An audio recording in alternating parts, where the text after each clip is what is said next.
அனைத்து ஜோதிடம் படிக்கக்கூடிய உயர்நிலை மற்றும் மேல்நிலை அடிப்படை ஜோதிடம் படிக்கக்கூடிய மாணவர்கள் அனைவருக்கும் அன்பான வணக்கம். அதாவது ஆய்வு ஜாதகம் நம்ம பார்க்குறதுக்கு முன்னாடி இந்த அடிப்படை விஷயம் நமக்கு தெரிஞ்சிருக்கணும். ஒவ்வொரு மனிதனும் 12 லக்கணத்தில் தான் பிறக்க முடியும். மஸ்ட் எடுத்துனே நீங்கள் முதல் லக்கணத்தை பார்த்துருங்க. அந்த லக்கணத்தில் இருக்கக்கூடிய விஷயத்தை புலிப்பாணி சித்தர் ஒரு பட்டியல் போட்டிருக்காரு. அந்த பட்டியலை தான் இப்போ நீங்கள் பார்த்துக்கிட்டு இருக்கீங்க போர்டில். அதாவது மேச லக்கணத்தில் பிறந்தவர்களுக்கு சூரியனும் சனியும் மிகவும் தொல்லை கொடுக்கக்கூடிய ஒரு கிரகம். அந்த சூரியனும் சனியும் பகை வீட்டிலோ நீச வீட்டிலேயோ அஸ்தமனம் அடைந்து விட்டாலோ அல்லது வக்கிரம் அடைந்து விட்டாலோ அவருடைய திசை அல்லது புத்தியில் மிக மிக தொல்லை கொடுக்கக்கூடிய கிரகம் என்று சொல்லலாம். அப்போ சூரியனும் சனியும் 1ஆம் இடம், 5ஆம் இடம், 9ஆம் இடத்தில் இருந்தால் அது மிகச்சிறந்த யோகத்தை தரும். மேசலக்கணத்துக்கு சூரியனும் சனியும் தொல்லை கொடுக்கக்கூடிய ஒரு கிரகம்.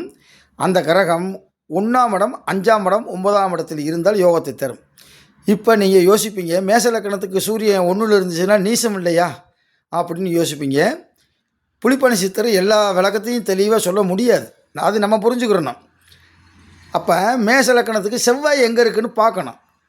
பார்த்துட்டு அந்த செவ்வாயினுடைய நிலைமையை சீர்தூக்கி பார்த்துட்டு நீச பங்கமாக இருக்கா, நீச பங்க ராஜயோகத்தில் இருக்கா அப்படின்றதெல்லாம் சீர்தூக்கி பார்த்துக்கிறணும் அப்படின்னு அர்த்தம். மேசத்தில் சூரியன் உச்சமாகும், அங்கே 1ல் இருந்தால் நல்லது. 5 இந்த சனி லக்கணத்தில் இருந்தால் என்ன ஆகும் அப்படின்லாம் யோசிப்பீங்க. அதனால தான் விளக்கம் கொடுக்குறேன். அடுத்து பாருங்கள், இதை நீங்கள் நோட்டில் கட்டாயம் ஃபஸ்ட்டு பேஜில் இந்த அட்டவணையை நீங்கள் போட்டிருக்கணும். ஃபஸ்ட்டு நீங்கள் பார்த்துடணும். அதே மாதிரி ரிஷப லக்கணத்தில் பிறந்தவங்களுக்கு குருவும் சந்திரனும் மிகவும் தொல்லை கொடுக்கக்கூடிய கிரகங்கள். அந்த குருவும் சந்திரனும் 1, 5, 9ல் இருந்தால் மிகச்சிறந்த ராஜயோகத்தை அதனுடைய திசாபுத்தி காலங்களிலே அது கொடுக்கும். அதே மாதிரி தான் மிதுன லக்கணத்தில் பிறந்தவங்களுக்கும் அதே குரு சந்திரன் தான். அப்போ ரிஷபத்துக்கும் குரு சந்திரன் 5, 9ல் இருக்கணும், மிதுனத்துக்கும் குரு சந்திரன் 5, 9ல் இருக்கணும். அதுக்கடுத்து 4வது கடகலக்கணத்தில் பிறந்தவர்களுக்கு சுக்கிரன் மிகவும் தொல்லை கொடுக்கக்கூடிய ஒரு கிரகம். அந்த சுக்கிர பகவான் 1, 5, 9ல் இருந்தால் அது மிகச்சிறந்த ராஜயோகமாகும்.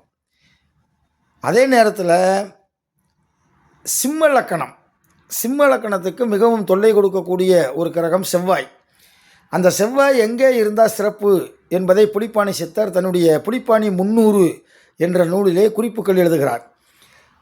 1, 5, 9ல் இருந்தால் அந்த செவ்வாய் திசை நடைபெறும்போது அல்லது செவ்வாயினுடைய சாரத்தை வாங்கியவனுடைய திசை நடத்தும் போது மிகச்சிறந்த ராஜயோகம் அமையும் என்று கூறுகிறார். கன்னி லக்கணத்தில் பிறந்தவர்களுக்கு குருவும் சந்திரனும் 1, 5, 9ல் இருந்தால் யோக பலனை அள்ளி அள்ளி தரும்.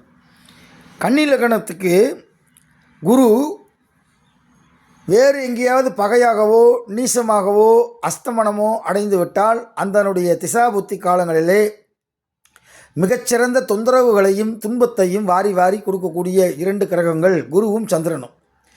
அடுத்து துலா லக்கணத்தில் பிறந்தவர்களுக்கு சூரியன் 1, 5, 9ல் இருக்க வேண்டும். துலா லக்கணத்தில் பிறந்தவர்களுக்கு 1ஆம் இடம் என்பது சூரியன் நீசமாகக்கூடிய இடமே. நீங்கள் 1ஆம் இடத்துல இருந்தால் நல்லதுன்னு சொல்கிறீங்களே அப்படின்னு யோசிக்கக்கூடாது. அதாவது துலா லக்கணத்தினுடைய அதிபதி எங்கே இருக்கார், சுக்கிரன் பாருங்கள். அவர் ஆட்சியோ உச்சமோ பற்று நீச பங்கமாயிருச்சு அப்படின்னா, அல்லது நீச பங்க ராஜயோகத்தில் சூரியன் லக்கணத்தில் இருக்குது அப்படின்னா அது மிகச்சிறந்த ராஜயோகத்தை தரும். 5ஆம் இடம் என்பது பகை வீடாக வருகிறதே, சூரியன் அங்கே இருந்தால் சிறப்பு ஆகுமா அப்படின்னா அதை நம்ம சீர்தூக்கி பார்க்கணும். அந்த சூரியனை சுபர்கள் எதுவும் பார்க்குதா அப்படின்றத பார்த்து முடிவெடுக்கணும். அப்போ ஒரு சின்ன விஷயத்தையும் சொல்லுவார், நம்ம ஆழமாக அதை சிந்திச்சுக்கிறணும். மகர லக்கணத்தில் பிறந்தவர்களுக்கு சனியும் செவ்வாயும் மிகவும் தொந்தரவு கொடுக்கக்கூடிய 2 கிரகங்கள். அந்த 2 கிரகங்களும் 1, 5, 9 என்று சொல்லக்கூடிய திரிகோணத்தில் அமர்ந்தால் மிகச்சிறந்த யோகத்தை தரும். அப்படின்னு புலிப்பாணி சித்தர் தன்னுடைய புலிப்பாணி 300 என்ற நூலிலே ஒரு 8 வரி பாட்டை எழுதுகிறார். அடுத்து கும்ப லக்கணத்தில் பிறந்தவர்களுக்கு சுக்கிரன் மிகவும் தொல்லை கொடுக்கக்கூடிய ஒரு கிரகம். அந்த சுக்கிரன் 1, 5, 9 இருந்தால் பெரும் லாபம் கிடைக்கும் என்று புலிப்பாணி முனிவர் தன்னுடைய குறிப்புகளிலே குறிப்பெழுதுகிறார். அடுத்து பாருங்க, விருச்சிக லக்கணத்தில் பிறந்தவர்களுக்கு சந்திரன் 1, 5, 9 என்ற இடங்களில் இருந்தால் அந்த சந்திர திசை, சந்திர புத்தி அல்லது சந்திரன் யாருடைய சாரத்தை வாங்கியிருக்கிறாரோ அந்த சந்திரன் ராஜயோகத்தை அவருடைய திசா புத்தி காலங்களிலே வாரி வாரி கொடுப்பார்.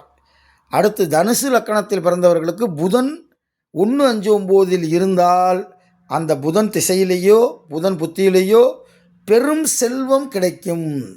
பெருங்கொண்ட பணக்காரராக பேர், புகழ், அந்தஸ்து எல்லாமே பெற்று வாழ்வார். மகர லக்கணத்தில் பிறந்தவர்களுக்கு சனியும் செவ்வாயும் 1, 5, 9 இடத்தில் இருந்தால் தோப்பு, செல்வம், மனை, காரு, பங்களா, வசதி வாய்ப்புகள் எல்லாமே அந்த திசாபுத்தி காலங்களிலே மிகச்சிறந்த ராஜயோகத்தை அவருக்கு கொடுக்கும். கும்ப லக்கணத்தில் பிறந்தவர்களுக்கு சுக்கிர பகவான் 1, 5, 9 இருந்தால் அவருடைய தொழில் முன்னேற்றம், நல்ல முன்னேற்றம், பொருளாதார முன்னேற்றம், வளர்ச்சி அனைத்தும் நன்றாக கிடைக்கும். மீன லக்கணத்தில் பிறந்தவர்களுக்கு குருவும் புதனும் மிகவும் தொல்லை தரக்கூடிய 2 கிரகங்கள். அந்த குரு புதன் இருவருமே 1, 5, 9 சேர்ந்திருந்தாலோ அல்லது தனித்தனியாக இருந்தாலோ, திரிகோண ஸ்தானத்தில் தனித்தனியாக இருந்தாலும் சரி, அந்த திசாபுத்தி காலங்களிலே ஒரு மிகச்சிறந்த பெரும் யோகம் கிடைக்கக்கூடிய ஒரு வாய்ப்பு கிடைக்கும்.